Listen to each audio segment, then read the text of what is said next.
Hi guys, আপোনালোক সকলোকে মই অন্য এটি ভিডিঅ'লৈ স্বাগতম জনাইছো। আজি মই বনাবলৈ লৈছো বগৰী মিঠা আচাৰ। মই বগৰী মিঠা আচাৰ কেনেকৈ বনাইছো আপোনালোকক দেখাই যাম। আপোনালোকে ভিডিঅ'টো সম্পূৰ্ণভাৱে চাব। প্ৰথমতে মই বগৰীখিনি ধুই পিনি এতিয়া ৰ'দত দিম। চানলি এখন লৈ লৈছো, চানলিখনৰ ওপৰত বগৰীকেইটা দি লৈছো।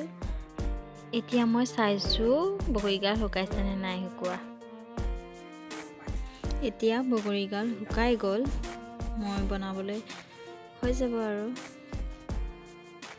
এতিয়া মই বগৰী ঠাৰিবোৰ এৰুৱাই ল'ম, এৰুৱাই ফালি ল'ম, মানে ভালকৈ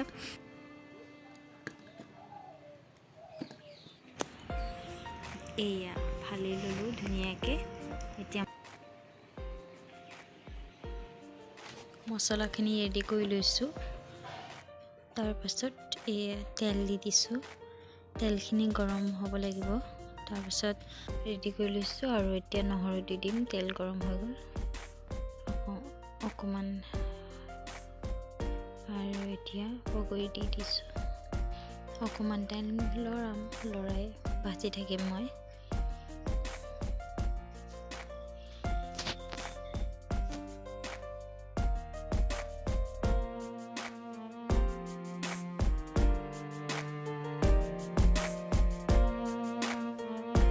অকণমান টাইম ভাজি লোৱাৰ পিছত এতিয়া মই জলকীয়া দি দিছোঁ।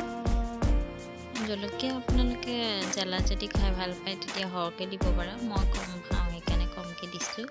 আৰু নহৰু কেইফুটামান দি দিছোঁ কেঁচাকৈ। তাৰপিছত এইটো মছলাটো দি দিছোঁ। মছলাখিনি দি অকণমান লৰাম মই।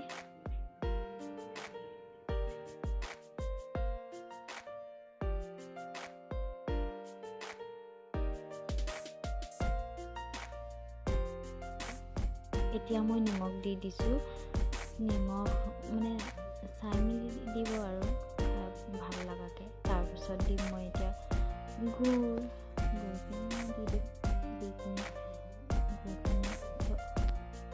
গুড়খিনি দি মই ভালকৈ লৰাই ল'ম।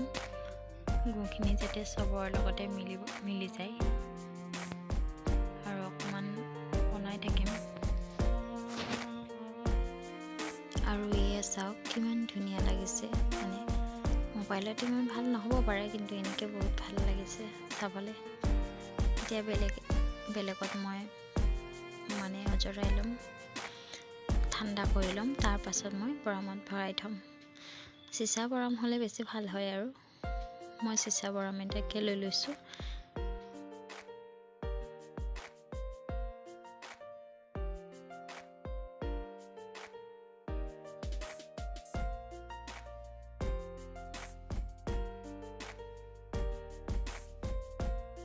আৰু এইটো যে থৈছোঁ, এইটো মই খাবৰ কাৰণে এতিয়া বনাই উঠিয়ে খাব পাৰে। এইটো মই যিটো বনাইছোঁ মানে সেইটো এতিয়া মই খাবৰ কাৰণে ৰাখি থৈ লৈছোঁ।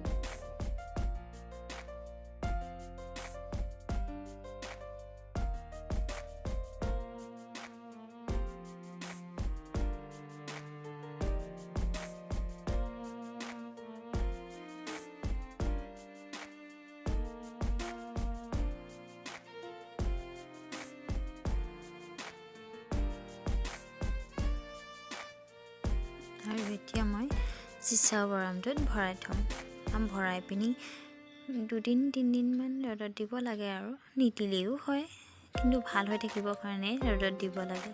তেতিয়া বহুত দিনলৈকে ভাল হৈ থাকে আৰু খাবলৈ ভাল হয়। আৰু মোৰ বগৰী আচাৰ ভিডিঅ'টো চাই কেনেকুৱা পালে জনাব। যদি চাই ভাল পাইছে লাইক এটা কৰি দিব আৰু।